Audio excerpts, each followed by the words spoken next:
हाय दोस्तों, कैसे हैं आप लोग। आप देख रहे हैं खबर सेंटर। आज हम बात करने वाले हैं भारत नेपाल सीमा विवाद को लेकर। आपको ज्ञात होना चाहिए कि नेपाल ने अपने मानचित्र में भारत के हिस्से को दिखाकर नया विवाद खड़ा कर दिया है। कभी नेपाल भारत का छोटा भाई कहा जाता था।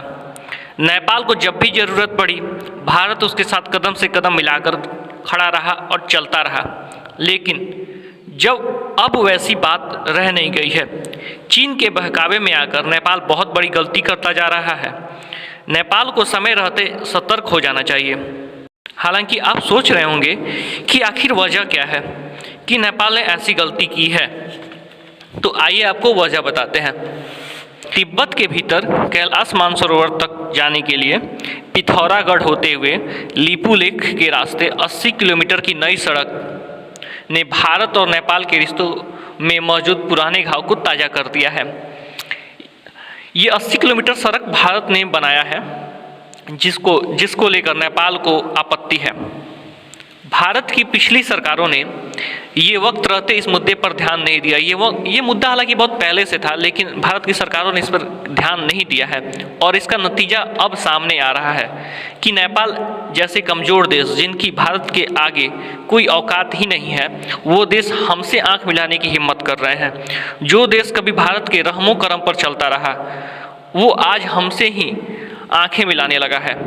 शायद इसमें नेपाल की कहीं ना कहीं अपनी हैसियत भूल जाने की वजह है। अब आइए आपको बताते हैं, विस्तार से बताते हैं कि आखिर नेपाल की ऐसी गलती करने की मुख्य वजह क्या है, वो क्या दिखाना चाहता है और क्या कहना चाहता है।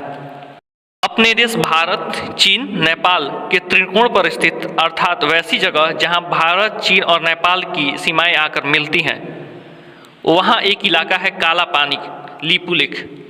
इस इलाके पर भारत का प्रशासनिक और राजस्व अधिकार 19वीं सदी से ही रहा है। अर्थात भारत का यह हिस्सा माना जाता रहा है 19वीं सदी से पहले से ही। इसमें किसी को कोई शक नहीं था, पहले नहीं था और अभी भी नहीं है। हालांकि यह सही है कि 1816 में ब्रिटिश इंडिया और नेपाल के बीच सुगौली संधि हुई थी। यह संधि काफ़ी अहम मानी जाती है। इस संधि के तहत महाकाली नदी के पश्चिम का इलाका भारत की तरफ माना गया था। यानी इस संधि को अंग्रेजों ने भारत की ओर से की थी और इसको भारत का हिस्सा मनवाया था। और नेपाल ने भी यह बखूबी माना था कि यह पश्चिमी इलाका भारत का ही है और पूरब का इलाका नेपाल का है। इसके बाद 1923 में फिर इस संधि को इन्हीं शर्तों पर दोहराया गया। इतना ही नहीं, नेपाली नेता फिर दोबारा भी यही बात मान गए।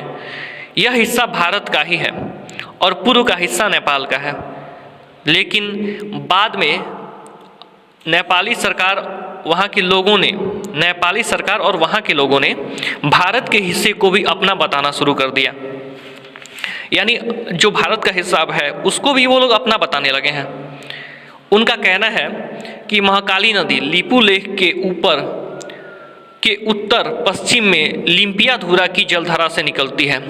एक बार फिर दोहरा देना चाहते हैं कि महाकाली नदी लिपुलेख के उत्तर पश्चिम में लिम्पियाधुरा की जलधारा से निकलती है। ये कहना है नेपाली लोगों का।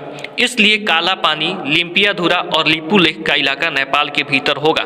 जबकि हमारे देश का कहना है कि महाकाली नदी लिपुलेख दर्रा के निचले इलाके से निकलती है और यह चूँकि इस नदी के धरा के उत्तर के इलाकों का सुगौली संधि में निर्धारण नहीं किया गया था, यानी सुगौली संधि में इसका कोई जिक्र ही नहीं किया गया था।